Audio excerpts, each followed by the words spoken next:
Hey guys, welcome back to brand new episode of week talks. So आप लोगों ने देख लिया री-लेवल क्या है, कैसे होता है, क्या एग्जाम होता है, क्यों होता है, हायर हो जाते हो, 15 दिन में जॉब मिल जाता है and everything blah blah blah blah blah. But comment section फिर भी हर जगह भरे पड़े हैं कि भाई प्रिपेयर कैसे करना है री-लेवल के लिए, क्या-क्या कोर्स मटेरियल फॉलो कर सकते हो, क्या क्या मिस्टेक्स अवॉइड कर सकते हो। तो आज आज हम लोग हर मतलब फेज बाय फेज जाएँगे, सारे पार्ट्स को कवर करेंगे कि हर एक फेज के लिए क्या-क्या चीज़ें पढ़नी ज़रूरी है, कैसे प्रिपेयर कर सकते हो, क्या-क्या गलतियाँ अवॉइड कर सकते हो। तो टाइम वेस्ट के क्यों कर रहे हैं यार? चलो पूछते हैं।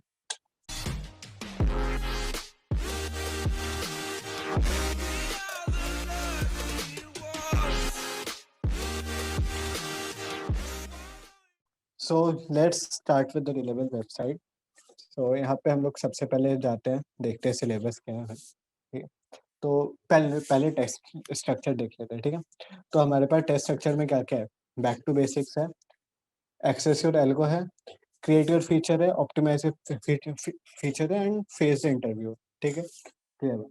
तो देखो गाइस, इसका जो सेकंड पार्ट होता है ना, ये वाला पार्ट, ये आपका स्पेसिफिक टू टेस्ट होगा कि आप फ्रंट एंड दे रहे हो तो फ्रंट एंड का होगा, बैक एंड दे रहे हो तो बैक एंड का होगा, ठीक है? बट फेज़ 1 जो आपका कॉमन है, ठीक है? तो सबसे पहले पहले हम लोग फेज़ 1 पे घुसते हैं अपन। तो फेज़ 1 में क्या है अपने पास, बैक टू बेसिक। तो देखो गाइस, बैक टू बेसिक्स में आपका फंडामेंटल्स होता है कंप्यूटर साइंस का। तो फंडामेंटल्स में आपके सब्जेक्ट्स आ जाते हैं जैसे कि ऑपरेटिंग सिस्टम आता है, नेटवर्किंग आता है, डेटा स्ट्रक्चर एंड एल्गोरिथम आता है। ये सबसे मेजॉरिटी का मतलब डेटा स्ट्रक्चर एंड एल्गोरिथम को ये ज़्यादा फोकस मिलता है, बट और भी चीज़ें रहती हैं, राइट? तो अभी हम लोग लाइक सारा पूरा सिलेबस तो कवर नहीं कर सकते, बट मैं आपको बता सकता हूँ कि कहाँ से पढ़ सकते हो, लाइक जहाँ से मैंने पढ़ा था अपने वक़्त पे। तो देखो, अगर पढ़ना है, तो ऊप्स के लिए यार आप यूट्यूब पे सर्च कर लो, एकदम फ्री में मस्त आपको बहुत सारे वीडियो मिल जाएँगे सबके। अपना कॉलेज का मिल जाएगा, अनुज भैया का मिल जाएगा, सबका अलग-अलग प्लेलिस्ट बना हुआ है भाई, आप आराम से देखो, ठीक है? 1-2 घंटा का है, थोड़ा दिमाग लगा के थोड़ा कर लोगे ना, एकदम ईज़ी है। ऊप्स का कॉन्सेप्ट में ज़्यादा टाइम टाइम नहीं है और 6-7 से बच्चे पढ़ते आ रहे हैं oops, oops, oops, oops, oops. तो ऊप्स ईज़ी है, ऊप्स में ज़्यादा टेंशन लेने की कोई बात नहीं है। उसके बाद आ जाता है हमारे पास ऑपरेटिंग सिस्टम। तो ऑपरेटिंग सिस्टम के लिए यार मेरे को जो बेस्ट लगता है वो है गेट्स मैसेज का भाई, पूरा का पूरा सीरीज़ बना हुआ है इधर, ठीक है? कुछ 90 वीडियोज़ का सीरीज़ है, ठीक है? आराम से यार टाइम लेके बैठो, हर एक वीडियोज़ का नोट्स बनाते जाओ, ठीक है?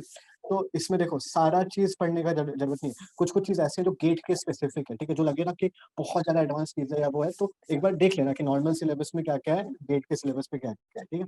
तो ये कुछ-कुछ होगा जो एकदम गेट से रिलेटेड होगा, उतना पढ़ने की ज़रूरत नहीं है, बट एक बेसिक नॉलेज हर एक क्या कहते हैं, मतलब ऑपरेटिंग सिस्टम के हर एक पार्ट का होना चाहिए एकदम बराबर से, ठीक है? तो इस इन सब का लिंक का टेंशन नहीं है गाइस, सब डिस्क्रिप्शन पे दे दिया हुआ रहेगा। उसके बाद अब हम लोग चलते हैं डेटा स्ट्रक्चर्स एंड एल्गोरिथम पे।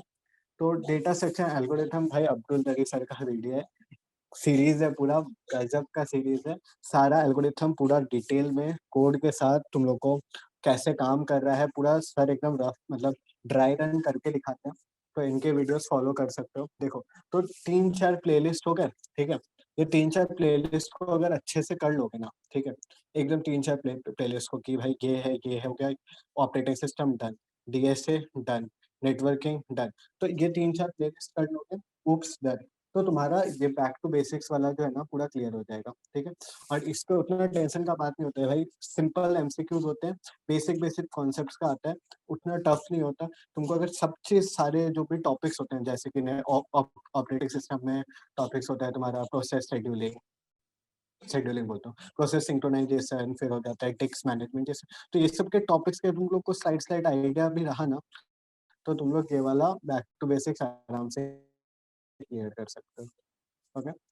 तो अब नेक्स्ट पार्ट है हमारे पास एक्सेस टू एल्गो, ठीक है? तो एक्सेस टू एल्गो गाइस ये भी काफ़ी ईज़ी सा ही होता है, ठीक है? मतलब ईज़ी सा नहीं बोलूँगा, मतलब डिपेंड करता है कितना प्रैक्टिस है आप लोग का। तो जैसे कि बैक टू बेसिक्स है ना, ये आप लोग 1-2 महीना पहले से प्रिपेयर कर सकते हो, ठीक है? बट एक्सेस टू एल्गो आप 1 दिन में नहीं बना सकते, एकदम क्लियर वाली बात है। इसके लिए प्रैक्टिस होना पड़ता है 6 महीना, 1 साल। लोग मतलब रेगुलरली तुम अगर डीएसएल मतलब कॉम्पिटिटिव कोडिंग कर रहे हो ना, तो तुम्हारे लिए ये राउंड ईज़ी होगा, वरना थोड़ा-सा तो पीटी रहेगा भाई, थोड़ा-सा मतलब घसीट-घसीट के निकालना पड़ेगा, बट निकल जाएगा। तो इसको निकालने के लिए क्या-क्या चीज़ें कर सकते हो, ठीक है? तो सबसे पहली बात, तुम्हारा डीएसए क्लियर होना चाहिए एकदम बराबर, ठीक है? डीएसए क्लियर है ना, तो तुम्हारा से सिर्फ एल्गो का तुम 10% पार करके हो, ठीक है? तो वो 10% होता है तुम्हारा नॉलेज, उसके बाद आती है तुम्हारी 90% प्रैक्टिस, ठीक है? तो प्रैक्टिस करने के लिए कहाँ जाना है? तो देखो कॉम्पिटिटिव कोडिंग में आ सकते हो। कॉम्पिटिटिव कोडिंग का सॉरी, यही पागल है यार। कोडसेप पे आ सकते हो, ठीक है? तो कोडसेप पे आ जाओ, ठीक है? कोडसेप पे आओ, यहाँ पे इन लोग का कम्पीट वाले में आओगे तो देखोगे इतने सारे कॉन्टेस्ट हैं, ठीक है? तो हर महीने इन लोग का लॉन्ग चैलेंज होता है, कुक ऑफ होता है, लंच टाइम होता है। देखो कुछ जनवरी कुक ऑफ होने वाला है, लंच टाइम होने वाला है, तो ये सारे कंटेस्ट देते रहोगे ना। देखो ये जरूरत नहीं करता कि लाइक तुम पहले कॉन्टेस्ट है उसमें कुछ नहीं बना, तो उसमें प्रॉब्लम नहीं है। तुमको वहां पे ये देखना है कि तुम्हारे कॉन्टेस्ट में तुमने इस कॉन्टेस्ट में अगर एक बनाया तो अगले कॉन्टेस्ट में तुम दो बनाने का कोशिश करो। इम्प्रूवमेंट जरूरी है, ठीक है? तो यहाँ पे तुम इधर ये सारे देख सकते हो, ठीक है? सारे ये हर मंथ चलते रहेंगे, तो आराम से बैठो, प्रिपेयर करो। एक दिन होगा कंटेस्ट, उसके बाद फिर तुमको एक सप्ताह का गैप मिलता है, ठीक है? तो वो गैप में देखो उस कंटेस्ट में क्या गलती किए थे, क्या इंप्रूव कर सकते हो, कौन सा एल्गोरिथम ऐसा इंप्लीमेंट हुआ जो तुमको नहीं पता था, तो फिर वो एल्गोरिथम के बारे में पढ़ो। तो ये जो एक वीक का जो गैप होता है ना, बहुत इंपॉर्टेंट होता है। इसमें तुमको प्रिपेयर करना होता है नेक्स्ट कॉन्टेस्ट के लिए, तभी तुम उसमें और अच्छा इंप्रूव कर पाओगे, ठीक है? लेकिन कोर्स सिर्फ भाई तभी करो जब अच्छा खासा टाइम है, तुम फर्स्ट ईयर सेकंड ईयर में हो, तुम्हारे पास अभी 1-2 साल है, एकदम रगड़ के कोर्स सिर्फ कर रहे हो हर मंथ, तो तुम्हारे लिए सही है। बट अब तुम आ गए हो भैया, हम तो थर्ड ईयर में हैं, एंड 6 महीने में प्लेसमेंट शुरू हो रहे हैं, एंड डीएसएल को कुछ किए नहीं है, कॉम्पिटिटिव कोडिंग कुछ किए नहीं है, तो अब अचानक से करना है, तो भाई फिर तो आ जाना है लीड कोड पे। लीड कोड पे आओ, अकाउंट बनाओ, प्रॉब्लम्स में जाओगे, ठीक है? यहाँ पे जैसे तुम प्रॉब्लम्स में आओगे, देखो तुमको यहाँ पे टॉपिक वाइज एरे का क्वेश्चन, स्ट्रिंग का question, hash table, dynamic programming, ठीक है? तुमको सारे के सारे का टॉपिक वाइज तुमको क्वेश्चंस का लिस्ट मिल जाएगा, सब बनाना है, ठीक है? मतलब सारे देखो, पहले इजी से शुरू करो, इजी टू मीडियम। मीडियम अगर तुम सारे तुम्हारे से हो जा रहे हैं, ठीक है, मीडियम लेवल के क्वेश्चन, तो तुम्हारा ऐसा नहीं है कि तुमको कहीं जॉब नहीं लग गया भाई, कहीं ना कहीं प्लेसमेंट आराम से हो। तो मीडियम लेवल तक तुमको बना लेना है, ठीक है? तो और उसके अलावा देखो यहाँ पे ये हर वीकली या डेली का यहाँ पे 3-4 क्वेश्चन आते रहते हैं, तो वो भी तुम बना सकते हो, ठीक है? तो इनका सोल्यूशन हिट करते हैं, मतलब यहाँ से जो बनाओगे उसका तो सोल्यूशन दिखता है कि भाई फंस गए तो सोल्यूशन देखिए, बट यहाँ पे तुमको उसका सोल्यूशन हिडन रहता है, तो तुम आराम से अपने आप को टेस्ट कर सकते हो कि भाई हर रोज कितना इम्प्रूव कर रहे हो तुम, ठीक है? तो लीड कोड अगर टाइम नहीं है तुम्हारे पास, तो भाई लीड कोड सबसे बेस्ट चीज होता है, तो मतलब कॉम्पिटिटिव कोडिंग स्ट्रॉन्ग करने का। यहाँ तक मैंने सुना यार, मेरे को उतना कॉम्पिटिटिव कोडिंग का आइडिया नहीं है। ओके, सो ये चला गया अपना पहला राउंड, ठीक है? अब आता है क्रिएटिव फीचर राउंड। तो अगर पहला फेज क्लियर हो गया तो भाई वेरी गुड, होंगे। फेज 2 पे आते हैं। तो फेज 2 क्या है, इसमें अपना फीचर बनाना है, ठीक है? तो इसमें बेसिकली तुम लोग को एक, अगर बैकएंड पे हो तो एक छोटा सा सर्वर बनाने देगा, फ्रंट एंड पे हो तो एक बोलेगा एक यूआई बनाओ, कुछ उस टाइप का, लाइक इसको क्लोन करो, ऐसा भी यूआई बनाओ, वैसा यूआई बनाओ, बेस्ड ऑन दैट, ठीक? तो भाई मैं तो बैकएंड का बंदा, तो मैं बैकएंड का ही बताऊंगा। तो क्रिएटिव फीचर में क्या कर सकते हो, तो क्रिएटिव फीचर में बेसिकली ये तुमको थोड़ा सा, एक दिन में ये भी नहीं होने वाला चीज़ है, तुमको थोड़ा सीखना पड़ेगा। 2-3 प्रोजेक्ट्स बनाओगे खुद के, ठीक है? 2-3 सीनियर्स के प्रोजेक्ट, सीनियर लोग यूजुअली कुछ ना कुछ प्रोजेक्ट्स कर रहे होते हैं कॉलेज में, like third year fourth year वाले, तो उनके प्रोजेक्ट में थोड़ा सा घुसो, थोड़ा सा बोलो भैया को मेरे को भी कंट्रीब्यूट करना है, तो घुसोगे वैसे करके तो तुम लोग को आइडिया मिलेगा क्या क्या टेक्नोलॉजी स्टैक के सब यूज हो रहे हैं, राइट? बराबर। तो भाई तूने 2-3 खुद के प्रोजेक्ट बना लिया, 2-3 सीनियर्स के प्रोजेक्ट भी में भी कंट्रीब्यूट कर लिया, सब कुछ कर लिया। अब तेरे को एक मोटा मोटी आइडिया है कि क्या करना होता है, क्या चल रहा होता है, राइट? कैसे बैकएंड बनाते हैं, क्या करते हैं, तो उसके बाद तू इंटर्नशिप्स में अप्लाई कर सकते हो। तो इंटर्नशिप्स कहाँ से अप्लाई करना है भाई?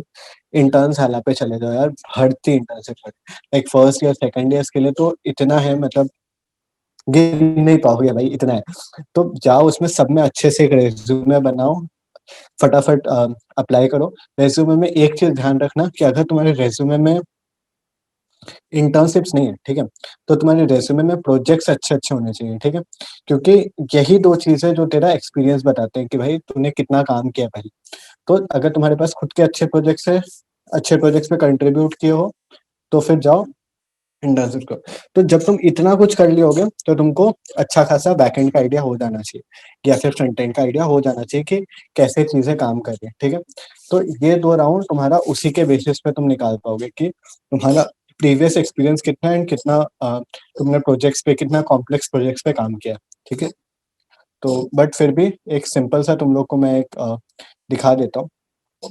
तो भाई ये कोड था, ठीक है, एक बंदे का, मेरा एक फ्रेंड था, तो उसने एग्जाम दिया था डी लेवल का। तो उसको मिला था कि बेसिकली आउटलुक बनाना था, आउटलुक का बैकएंड बनाना था कि ईमेल भेज सकते हो, ईमेल रिसीव कर सकते हो, ठीक है। मतलब user log in log out कर सकते हैं, ऑथेंटिकेशन नॉर्मल सा, उसके बाद वो मेल भेज पाएगा, मेल रिसीव कर पाएगा, ठीक है। तो ये सारी चीजें बनानी थी, बट उस बंदे का रिलेवल एग्जाम क्लियर नहीं हुआ था। तो आओ देखते क्या उसने गलतियां क्या क्या की थी एंड क्या क्या उसने अच्छा काम किया था, ठीक है। तो दोनों देखना है, प्रोस भी देखना है, कॉन्स भी देखना है। तो सबसे पहले आ जाओ, देखो उसका सबसे बड़ा प्रोस था, उसने देखो सारे चीजों को अलग अलग से रखा है, कंट्रोलर्स अलग है, हेल्पर्स अलग है, मॉडल्स अलग है, राउट्स अलग है, राइट। तो इस तरह से अगर मॉड्यूलेटेड कोड रहा तुम्हारा, ठीक है, तो यहाँ तुम्हारा एक प्लस पॉइंट बनता है, ठीक है। कोड को जितना मॉड्यूलेटेड रखोगे, जितना एमवीसी पैटर्न फॉलो करोगे, उतना अच्छा है। क्लियर। अब हम लोग आ जाते हैं कि environment variable env file use किया है, ठीक है। यहाँ पे उसके सारे पोर्ट है, मोंगोडीबी का यूआरआई वगैरह वगैरह है, बराबर। तो इसमें बोलोगे भैया इसमें क्या अच्छा किया, ये तो नॉर्मली लोग करते हैं। इसमें अच्छा ये है कि उसने ईएनवी का एक सैंपल फाइल बनाया है, ये बहुत जरूरी होता है। ईएनवी का तुम जब सैंपल फाइल देते हो, ठीक है, गिट पे, तो इसका मतलब होता है कि तुम्हारे पास एक्सपीरियंस है, तुमने बड़े बड़े प्रोजेक्ट्स में काम किया। क्योंकि किसी भी बड़े प्रोजेक्ट को उठा के देख लिया, ईएनवी फाइल खाली यूजुअली क्या होता है कि हम लोग बना के छोड़ देते हैं, वैसा नहीं होता है। हमेशा उसका एक ईएनवी का सैंपल फाइल बनता है, क्योंकि ईएनवी फाइल तो गिट पे नहीं जाता, राइट। तो एक सैंपल फाइल बनाना बहुत जरूरी है, ठीक है। अच्छा, कंट्रोलर्स पे आते हैं। जितना भी कोड लिखा हुआ है, ठीक है, जितना भी कंट्रोलर लिखा हुआ है, सारे कंट्रोलर्स ट्राई कैच ब्लॉक के अंदर है, ठीक है। तो सर्वर क्रैश करने का कोई इशू नहीं होगा, this is a plus point, ठीक है। तो ये तो हो गया है प्लस पॉइंट्स की क्या क्या करना चाहिए। अब उसने गलतियां क्या की भाई, क्यों उसका नहीं निकला। तो गलतियां में आ जाते हैं हम लोग। कहाँ गया भाई, या सबसे पहले देखो, सबसे पहले देखो इधर, ये सारे फंक्शंस, ठीक है, search mail, block, user, delete में, ठीक है। तो ये सारे ना फंक्शंस जो होता है, ठीक है, फंक्शन का नेम एंड ये वाला जो स्ट्रक्चर होता है ना, ये रिलेबल के साइड से आता है, ठीक है। भले ही ये सारे जो सर्च मेल है, ब्लॉक यूजर है, डिटेल डिलीट मेल है, तो ये सारे भले ही तुम्हारे उस पे ना हो, क्या कहते हैं, क्वेश्चन पेपर पे ना लिखा हो, बट अगर यहाँ पे लिखा हुआ है ना, एंड तुम्हारे हाथ में अगर टाइम हो, तो ये सारे सारे फंक्शंस को जरूर से इम्प्लीमेंट कर देना, ठीक है। इसको नहीं करने से एक नेगेटिव पॉइंट रह जाता है कि भाई बंदा मिनिमलिस्टिक है, ठीक है, जितना बोला गया बस उतना ही किया, उससे ज्यादा कुछ अपने से एफर्ट नहीं लगाया, कुछ नहीं किया।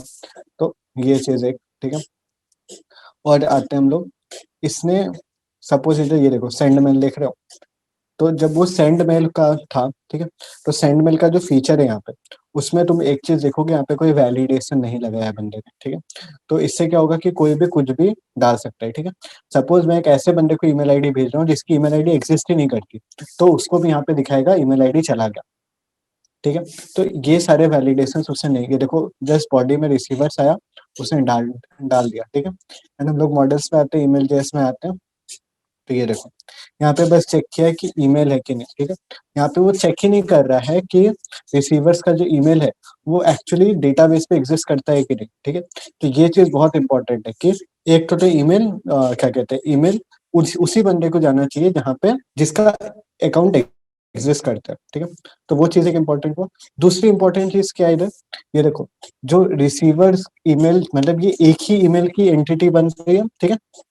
बट ऐसा नहीं होना चाहिए, जब हम लोग ईमेल भेज रहे हैं, ठीक है, तो मेरी ईमेल की एंटिटी अलग होती है एंड जो भेज रहा होता है उसकी ईमेल की एंटिटी अलग होती है, दोनों की अलग अलग कॉपी बनती है।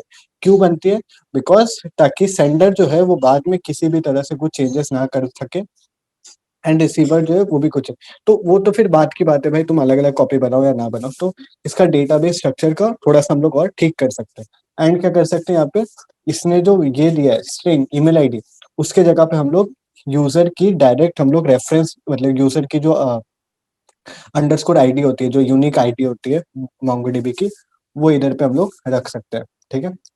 तो उसके उससे क्या होगा कि वो इंश्योर करेगा कि जब यूजर एग्जिस्ट करता है डेटाबेस पे, तभी उसका रिसीवर्स पे आएगा, वरना नहीं आएगा। तो ये सारी चीजें हम लोग ठीक कर सकते हैं, ठीक है। अच्छा, यहाँ पे देखो ईमेल ने उसमें सेंडर एंड रिसीवर्स को इंडेक्स करके रखा है, ये एक प्लस पॉइंट है। इंडेक्सिंग हर एक डेटाबेस में बहुत इंपॉर्टेंट चीज होती है, तो इंडेक्सिंग हमेशा करनी चाहिए, ठीक है। तो ये हो गया भाई बेसिक बेसिक फंडा की क्या क्या करो क्या क्या नहीं करो। तो अपना जो भी होता है ना भाई, मतलब जो भी सिस्टम बनाना ना, उसको देखना कि वो कंट्रोल्ड सिस्टम होनी चाहिए, ओपन सिस्टम नहीं होनी चाहिए। मतलब कुछ भी हो रहा है तो वो कंट्रोल्ड हो रहा है, मतलब एक वे प्रोसीड्योर फॉलो होना चाहिए। ऐसा नहीं कि कोई भी कुछ भी आके करके चला जाए, ठीक है। तो ये चीज मेंटेन करना। एंड कोड रिपीटेशन कहीं कभी मत करना। लाइक कुछ भी देखो, तुमको अगर हेल्पर्स में चाहिए, जैसे कि टोकन ऑथ का जो टोकन वैलिडेट करे, एक जगह लिखा हुआ है वही हर जगह यूज हो रहा है, ठीक है। तो ये सारी चीजें मैटर करती है, ठीक है। तो ड्राई को फॉलो करना है, और सारे एज केसेस को तुमको फॉलो करके चलना है, ठीक है। तो ये चीज दिमाग में बैक ऑफ द माइंड रख के बनाना, ठीक है। जो भी तुम्हारा जो भी क्वेश्चन रहेगा उसके ऊपर। अब फाइनली बचा हमारा फेस्ड इंटरव्यू। तो भाई मैंने नोड जेएस पे दिया था, तुम लोग पाइथन पे दे सकते हो बेस्ड ऑन योर चॉइस। तो बेसिक्स, ठीक है, एंड इंटरनल काम, ये तुम लोग को एकदम क्लियर होना चाहिए। कोई भी मॉड्यूल यूज कर रहे हो, कुछ भी यूज कर रहे हो, वो इंटरनली क्या कर रहा है ये तुमको क्लियर होना चाहिए, ठीक है। जैसे कि असिंक अवेट यूज करो, असिंक अवेट हो क्या रहा है, कर क्या रहा है, इवेंट मैनेजमेंट क्या हो रहा है, तो ये सारी चीजें क्लियर होंगी। अब भाई बोलोगे भैया कोड करने तो आता है, बट ये सारी चीजें कहाँ से पढ़े। भाई हमारे अक्षय सैनी जी ने मस्त एकदम मक्खन जैसा एक प्लेलिस्ट बना के रखा है इधर, ठीक है। वो इधर सारे तुम्हारे वो जो भी कोर कॉन्सेप्ट्स है ना, जो यूजुअली पूछे जाते हैं, मेरे इंटरव्यू में भी पूछे गए थे, तो वो सारे एकदम मस्त से एक्सप्लेन करके रखा है।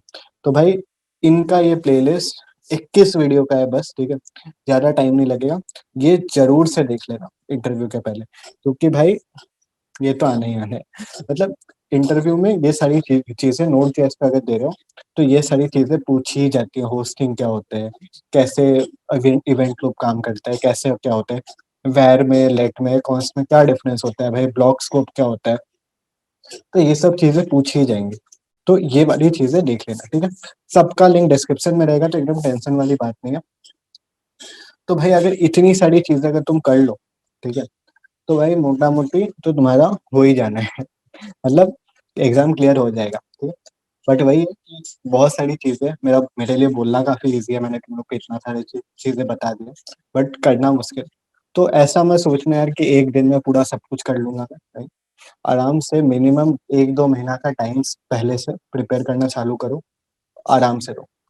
एंड टेंशन वाली बात नहीं है, तुम लोग बार बार एग्जाम दे सकते हो। बहुत लोगों को डाउट होता है कि भाई एक बार अगर फेल कर गए तो फिर दे पाएंगे कि नहीं दे पाएंगे, जरूर दे पाओगे, कोई चाप नहीं, ठीक। सो गाइस ये था मोटा मोटी हमारा हिसाब री लेवल का एग्जाम कैसे क्लियर करना है, स्पेशली बैकएंड का, ठीक है। तो मैंने पूरा सिलेबस सब कुछ कवर कर दिया। बस एक छोटा सा चीज बचा रह गया कि भैया टी लेवल जो कोर्सेज प्रोवाइड करता है वो करना है कि नहीं करना है। तो आ जाते हैं कोर्सेज को भी देख ही लेते हैं।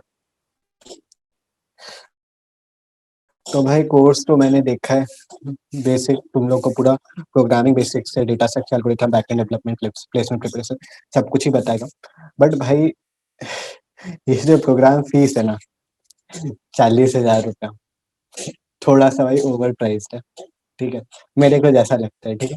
तो देखो ये सारी जो चीजें यहाँ पे तुमको एक जगह पे मिल रही है, ठीक है, एकदम बराबर एक जगह पे कॉम्पैक्ट, ठीक है। तो भाई अगर तुम अफोर्ड कर सकते हो, ठीक है, तुम्हारे पास पैसा है, तुम अफोर्ड कर सकते हो, तो तुम ये कोर्स कर सकते हो, ठीक है। बट अगर भाई तुम्हारे पास फाइनेंशियल इश्यूज है, या इतना पैसा अफोर्ड नहीं कर सकते, या मम्मी पापा को देने में प्रॉब्लम होगा, एनीथिंग लाइक दैट, ठीक है, तो भाई यहाँ से करने की जरूरत नहीं है। तुम ये जो चीज यहाँ पे ना फ्री में सीख सकते हो, भाई फ्री में प्रोग्रामिंग बेसिक्स, ठीक है। भाई यूट्यूब खोल के सर्च कर ले भाई, introduction to C plus plus, करोड़ों वीडियो मिल जाएंगे, ठीक है। वहां से सी प्लस प्लस का बेसिक सीखो, कोड सिफ पे जाओ, लीड कोड पे जाओ, प्रॉब्लम सॉल्व करो, अपने आप कंसेप्ट क्लियर हो जाएंगे, ठीक है। डेटा स्ट्रक्चर एल्गोरिथम भाई अब्दुल बारी सर का पूरा वीडियो का तुम लोग को प्लेलिस्ट दे दिया हूँ डिस्क्रिप्शन में, देख लो भाई, पूरा डीएसए मक्खन जैसा। बट भाई तुमको खटना पड़ेगा, तुमको खटना पड़ेगा ही पड़ेगा, बिकॉज कोई भी टीचर, चाहे वो अब्दुल बारी हो, चाहे तू री लेवल के कोर्सेज में पढ़ ले, कोई तुमको घोड़ के नहीं पिला सकता, सीखना तुम्ही को है, बराबर। तो वहां से भी सीख सकते हो, यहाँ से भी सीख सकते हो, यहाँ एक जगह पे मिलेगा, वहां तुमको अलग अलग जगह से खोज खोज के पढ़ना पड़ेगा, चीजों को कनेक्ट करना पड़ेगा। बट एक चीज है, अगर तुम खुद से ऐसे सीखोगे ना, तो वो तुमको जिंदगी भर याद रहेगा। और यहाँ पे तुमको कोई आके जबरदस्ती पढ़ा के जाएगा, कोई भी, I am not talking about the री लेवल कोर्स, मैं एक जनरल बात कर रहा हूँ, कोई कहीं भी तुमको अगर कोई जबरदस्ती कुछ पढ़ा के जा रहा है, ठीक है, वो तुम उस चीज को याद रख के तुम एक एग्जाम क्लियर कर लोगे, दो एग्जाम क्लियर कर लोगे, बट लाइफ में उससे कुछ नहीं सीखोगे। तो अगर खुद कुछ सीखना है लाइफ के लिए, तो भाई चीजों को सोचो, पकड़ पकड़ के सीखो। एंड एनीवेज कोर्स अच्छा है, कर सकते हो। सो गाइस, अगर आप लोग को अच्छा लगा वीडियो, लाइक आप लोगों को कुछ भी सीखने मिला, या आप लोग मेरा वीडियो देख के लेवल क्लियर कर लिए, जॉब मिल गया, तो भाई चैनल को सब्सक्राइब कर देना जरूर से। एंड दोस्तों के साथ शेयर करो यार, कमेंट करो, लाइक करो, मजाक बनाओ, मीम बनाओ यार मेरा। टाटा। तो best of luck guys, and ज्यादा टेंशन नहीं होने का, एकदम चिल लाइफ है। तो bye. Tell me pretty lies, look me in the face. Tell me that you love me, even if it's fake.